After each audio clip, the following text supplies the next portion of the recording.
భారత్ లో new energy రాబోతోంది. ఇప్పటిదాకా చాలా తక్కువ స్థాయిలో ఉన్న న్యూక్లియర్ ఎనర్జీ కోసం కేంద్రం అటామిక్ ఎనర్జీ బిల్ 2025 తీసుకురాగా ప్రతిపక్షాలు తమ ఆందోళన వ్యక్తం చేశాయి.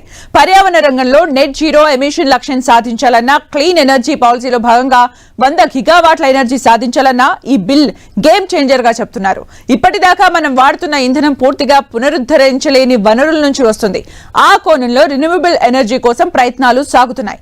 ఇదే న్యూక్లియర్ ఎనర్జీ అయితే క్లీన్ పవర్ కావడంతో పాటు కావలసినంత వనరులు కూడా ఉన్నాయంటున్నారు. ఇదొక్కటే కాదు, కొత్త చట్టం వస్తే అగ్రదేశాల నుంచి కూడా మన దేశానికి లక్షల కోట్ల పెట్టుబడులు వస్తాయంటున్నారు.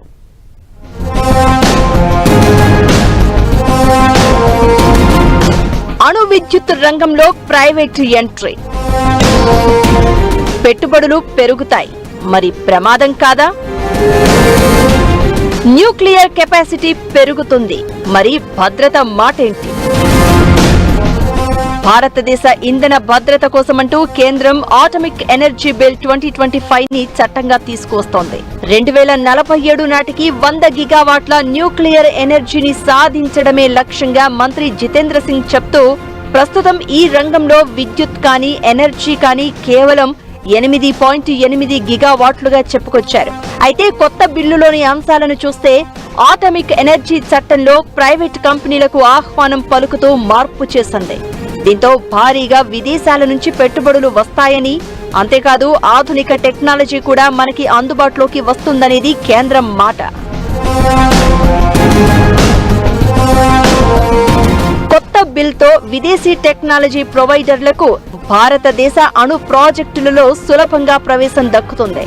ఫ్రాన్స్, రష్యా, అమెరికా కంపెనీలు మన దేశపు కంపెనీలతో టైఅప్ అవడం కానీ, లేదంటే మొత్తంగా అవే సంస్థలను పెట్టడం ద్వారా న్యూక్లియర్ కెపాసిటీ పెరుగుతుంది. ఇప్పటిదాకా దేశంలో అణు విద్యుత్, అణుశక్తి రంగంపై nuclear power corporation of India limited ఆధిపత్యం కలిగి ఉంది. కొత్తగా చేసే సవరణతో ప్రైవేటు కంపెనీలు నేరుగా అణు విద్యుత్ ఉత్పత్తిలో పెట్టుబడి పెట్టొచ్చు. అలానే అణు విద్యుత్ ప్లాంట్లకు సుంకాల అమలులో సమస్యలు కూడా తొలగిపోతాయి. ఇది పెట్టుబడిదారుల లాభదాయకతను, వినియోగదారుల స్తోమతను సమతుల్యం చేయడానికి దోహదపడుతుంది. బిల్లు ఆమోదం పొందిన తర్వాత విదేశీ టెక్నాలజీ ప్రొవైడర్లు భారతదేశ అణు ప్రాజెక్టులలో ఈజీగా పెట్టుబడి పెట్టవచ్చు. అలానే ఈ కొత్త బిల్లుతో భారత్ పెట్టుకున్న క్లీన్ ఎనర్జీ పాలసీ కూడా కలిసి వస్తుంది. శిలాజ ఇంధనాలపై ఆధారపడడం గణనీయంగా తగ్గిపోనుంది. అయితే విద్యుత్ డిమాండ్ తీరిన భద్రత, ప్రమాద బాధ్యతల మాటేంటని ఆందోళన ఉంది. ప్రతిపక్షాలు ఈ కోణంలోనే అటామిక్ ఎనర్జీ బిల్ 2025 ని వ్యతిరేకించాయి. న్యూక్లియర్ ప్రోగ్రామ్స్ లో కఠిన నియంత్రణ, పర్యవేక్షణ అవసరం. ఏదైనా ప్రమాదం జరిగితే సప్లయర్లు లేదంటే సంస్థల యాజమాన్యాలే బాధ్యత వహించాలి. కానీ కొత్త బిల్లులో దానికి ఎలాంటి ప్రస్తావన లేదని ప్రతిపక్షాలు ఆరోపించాయి. 3వ తరం అణుశక్తి కార్యక్రమంలో థోరియం బేస్డ్ ప్రోగ్రామ్స్ జరగాలి, కానీ థోరియం స్థానంలో యురేనియంతోనే అణు ఇంధన కార్యక్రమాలు చేస్తామని చెప్పడం పైన విమర్శలు, ఆరోపణలు వస్తున్నాయి.